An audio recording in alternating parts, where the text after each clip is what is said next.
اور اگر ہمارے بھائی خزرجیوں میں سے ہے تو آپ حکم دیں، ہم تعمیل کے ساتھ حاضر ہیں۔ یہ سنتے ہی سعد بن عبادہ رئیس خزرج اٹھ کر کھڑے ہوئے اور کہنے لگے، جھوٹ کہتے ہو، تم ہرگز اسے نہیں مار سکتے، تم ان کی گردن مارنے کا نام صرف اس لیے لے رہے ہو کہ وہ خزرج میں سے ہے، اگر وہ تمہارے قبیلے کا آدمی ہوتا تو تم کبھی یہ نہ کہتے کہ ہم اس کی گردن مار دیں گے۔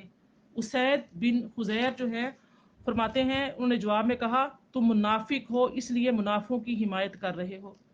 اس پر مسجد نبوی میں ایک ہنگامہ برپا ہو گیا۔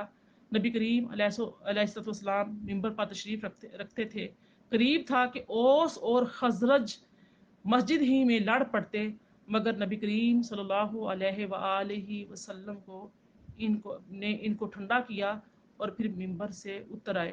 اب اس کی جو تفصیل جو آگے آیات برات نازل ہوئی، کس طریقے سے ہوا، ساری تفصیل میں انشاءاللہ تعالی بعد میں بیان کروں گی۔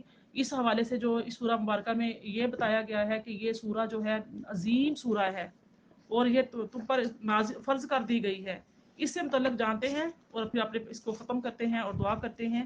اس کی پہلی آیت میں اللہ پاک نے فرمایا، بسم اللہ الرحمن الرحیم، سورۃ انزلناہا وفرضناہا وانزلنا فیہا آیات بینات لعلکم تذکرون۔ کیا فرمایا؟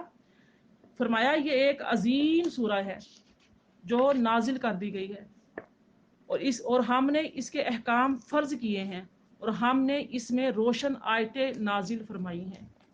اب آپ یہ دیکھیے، ان جو سب فکرے ہیں، سورۃ انزلناہا، اس میں کیا ہے کہ اس میں زور دیا گیا کہ ہم پر زور دیا گیا ہے کہ ہم نے اس کو نازل کیا ہے، یعنی اس کا نازل کرنے والا کوئی عام نہیں ہے، کوئی عام آدمی، کوئی آپ کو اٹھ کے انسان کوئی آپ کو حکم نہیں دے رہا۔ یہ حکم کون دے رہا ہے؟ اللہ رب العالمین دے رہا ہے۔ اور اس لیے کہ اس پہ جو زور دیا گیا ہے کہ جو جس کو نصیحت کی جا رہی ہے، جو اس سورہ مبارکہ کو سن رہے ہیں، پڑھ رہے ہیں، سیکھ رہے ہیں، جو یعنی کہ تا قائم قیامت تک جتنے بھی امت مسلمہ کے مسلمان ہیں یا جو جتنے بھی نوع انسانی جو انسان خواہ مسلمان ہو خیر مسلم ہو، جو بھی اس سورہ کا مطالعہ کرے گا تو فرمایا جو مسلمان کے لیے تو زیادہ اولین فرض ہے کیونکہ وہ مسلمان ہیں، اپنے رب پر، اپنے رسول پر، اس قرآن پر ایمان رکھتے ہیں۔ اس لیے اس میں سب سے زیادہ جو زور دیا گیا ہے وہ کیا ہے کہ اس کا نازل کرنے والا کوئی اور نہیں بلکہ ہم ہیں۔ اس لیے یعنی کہ یہ کلام جو ہے یہ عام، یہ نہ سمجھا جائے کہ کسی عام انسان کا ہے، خوب جان لو کہ اس کا نازل کرنے والا وہ ہے جس کے قبضے میں تمہاری جانیں ہیں، اور قسمیں یعنی جانیں بھی ہیں اور کیا ہے، تقدیریں بھی ہیں، قسمتیں بھی ہیں، اور جن کی گرفت سے تم مر کر بھی نہیں چھوٹ سکتے۔ دنیا میں تم ہیلے بہانے لگا لو گے، تم چھوٹے پھرو گے، لیکن یعنی کہ تم مرنے کے بعد بھی نہیں چھوٹو گے۔ یہ جو احکامات نازل کیے جا رہے ہیں وہ یعنی کہ ان کی جو اہمیت ہے وہ کیا ہے کہ اس صورت میں جو ہدایات دی جا رہی ہیں ان میں کوئی ابہام نہیں ہے، صاف صاف اور کھلی کھلی ہدایات ہیں جن کے متعلق تم یہ عذر نہیں کر سکتے کہ فلاں بات ہماری سمجھ ہی میں نہیں آئی تھی تو ہم عمل کیسے کرتے۔ فرمایا کہ اس جو فرمان مبارک ہے اس کی جو تمہید ہے، اس کا انداز بیاں یعنی کہ خود ہمیں یہ بتا رہا ہے کہ سورہ نور کے احکام کو اللہ تعالیٰ نے کتنی اہمیت دی ہے۔ اس کے بارے میں کیا فرمایا ہے کہ یہ سورہ، اس کے جو احکامات ہیں وہ تم پر فرض کیے گئے ہیں۔ اب یہ دیکھیے کہ فرض جو ہے ان کا معنی اور مفہوم کیا ہے، تاکہ آپ کو پتہ ہو کہ فرض کا معنی اور مفہوم کیا ہے۔ جیسا کہ آپ کے علم میں ہے کہ جو احکام شرعیہ ہیں وہ 11 ہیں۔ ایک تو ہے فرض، دوسرا ہے واجب، تیسرا سنت مؤکدہ اور چوتھا سنت غیر مؤکدہ، مستحب، حرام، مکروہ تحریمی اور اساءت، اور 9 جو ہے وہ ہے مکروہ تنزیہی، اور نمبر 10 جو ہے وہ ہے خلاف اولا، اور نمبر 11 ہے مباح۔ ان تمام کی جو میں نے آپ کے سامنے 11 بیان کیے ہیں احکام شرعیہ، ان کی کیا اہمیت ہے یہ تو پورا ایک الگ ٹاپک ہے، لیکن میں فرض کی بات بتاؤں گی۔ فرض کسے کہتے ہیں؟ فرض وہ کام ہے جس کا کرنا ضروری ہو، اور اس کا ترک کرنا لازماً منع ہو اور اس کا ثبوت بھی قطعی ہو اور اس کے فعل کے لزوم پر دلالت بھی قطعی ہو.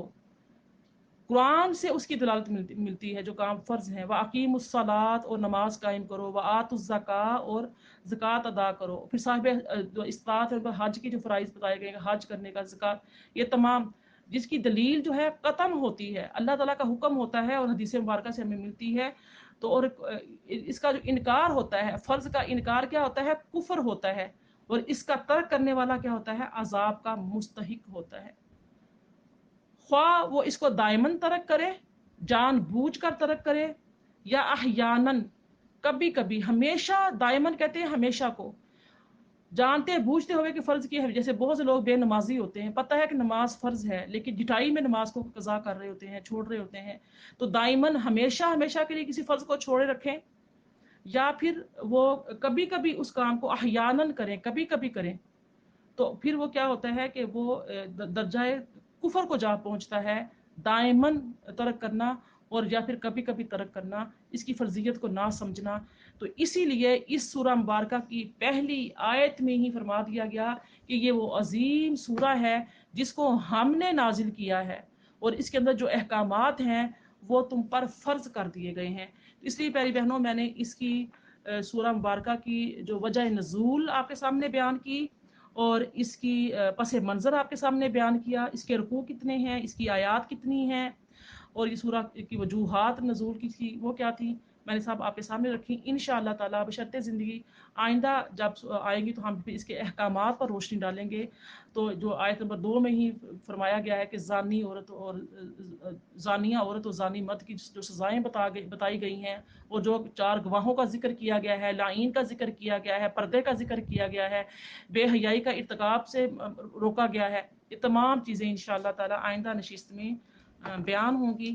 اللہ تعالیٰ سے دعا ہے اللہ رب العزت مجھے، آپ کو، ہم سب کو اس مبارک سورہ پر عمل کرنے کی، اس کے احکامات سیکھنے کی، دوسروں کو عمل کرتے ہوئے سکھانے کی توفیق عطا فرمائے. وما علیہ الا البلاغ.